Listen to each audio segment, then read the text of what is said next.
की समाजाला न्याय द्यायचा आहे आणि तो न्याय देताना दोन समाज एकमेकासमोर येणार नाहीत, दोन समाजामध्ये तेढ निर्माण होणार नाही, दोन समाजामध्ये याला दिलं म्हणून त्याच्यात अन्यायाची भावना तयार होणार नाही, अशा प्रकारचा निर्णय आपल्याला करावा लागेल, कायदेशीर निर्णय करावा लागेल। आणि म्हणून या संदर्भात जे जे काही कायदेशीर आहे त्याचा सगळा अभ्यास करून आम्ही हा निर्णय घेतलेला आहे।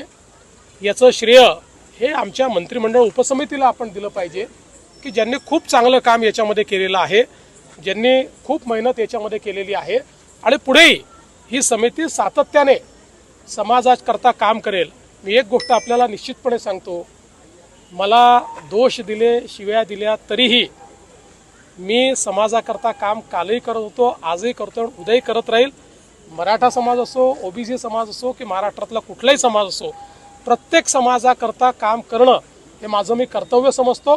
त्या कर्तव्यात कधी शिव्या मिळतात, कधी तुम्हाला फुलांचे हार देखील मिळतात। तुम्ही जे आश्वस्त केलं होतं, मला असं वाटतं की आता साखळी उपोषणाची आवश्यकता नाही।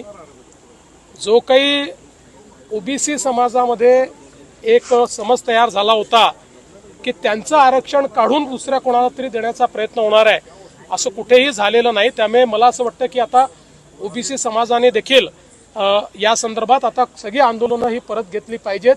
आणि मी त्यांनाही आश्वस्त करतो की जोपर्यंत हे सरकार आहे तोपर्यंत दोन समाजांना एकमेकासमोर आणणं, त्यांच्यात तिढा निर्माण करणं, एकाचं दुसऱ्याला, दुसऱ्याचं तिसऱ्याला करणं हे आम्ही कधीच करणार नाही। आमच्याकरता महाराष्ट्राची सामाजिक वीण, महाराष्ट्राचं सोशल फॅब्रिक हे अत्यंत महत्त्वाचं आहे। या निमित्ताने मी खरं म्हणजे माझे जे सहकारी आहेत दोन्ही उपमुख्यमंत्री माननीय श्री एकनाथराव शिंदेजी आणि माननीय श्री अजित पवारजी यांचेही आभार मानतो। कारण ज्यावेळेस आम्ही या संदर्भातले निर्णय घेतले त्यावेळेस त्या निर्णयामध्ये हे दोघंही पूर्णपणे माझ्या पाठीशी होते, त्यांनी पूर्ण समर्थन या संदर्भात आम्ही तिघांनी या मंत्रिमंडळ उपसमितीला दिलं होतं। त्यामुळे त्यांचे मी आभार मानतो। आणि विशेषतः पोलीस प्रशासन असेल, महानगरपालिका प्रशासन असेल, याच्यावर खूप ताण पडला, भरपूर अडचणी त्याच्यामध्ये तयार झाल्यात, पण मला असं वाटतं की आता तोही ताण दूर झालेला आहे। माननीय उच्च न्यायालयाने देखील काही नाराजी व्यक्त केलेली आहे, सरकारच्या बद्दलही त्यांनी काही आम्हालाही सूचना केलेल्या आहेत। तर आम्हाला ज्या सूचना केल्या त्याचं आम्ही तंतोतंत पालन करू।